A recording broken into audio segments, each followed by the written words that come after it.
Welcome to the Learning Pines YouTube. We hope this video helps. In this video, I will explain how to access WordPress from GoDaddy. First, you'll want to log into your GoDaddy account, which is your central hub for all your services. Once logged in, navigate directly to the My Products section, typically found on your main dashboard. This comprehensive area lists everything you have with GoDaddy, including your domains and hosting plans. Finding this section is your crucial first step towards managing your WordPress site with ease and efficiency. After reaching My Products, scroll down until you locate your websites or hosting section. Here, you will see an entry specifically for your managed WordPress installation. Look for the Manage button positioned right next to your WordPress site's name. Clicking this particular button will lead you to a dedicated overview page for your WordPress installation.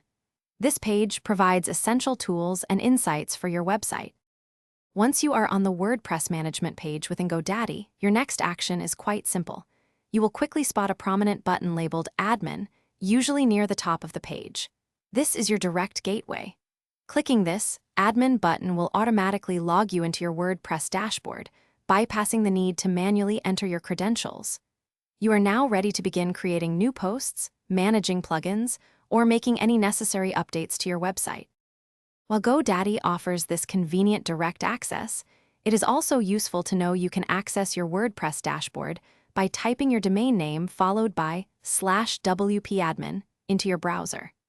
This method will require you to manually enter your WordPress username and password, so always keep those credentials secure and confidential. Remembering these simple steps ensures you can always reach your site, allowing you to maintain and grow your online presence effortlessly. Thanks for watching. Consider subscribing if we helped you.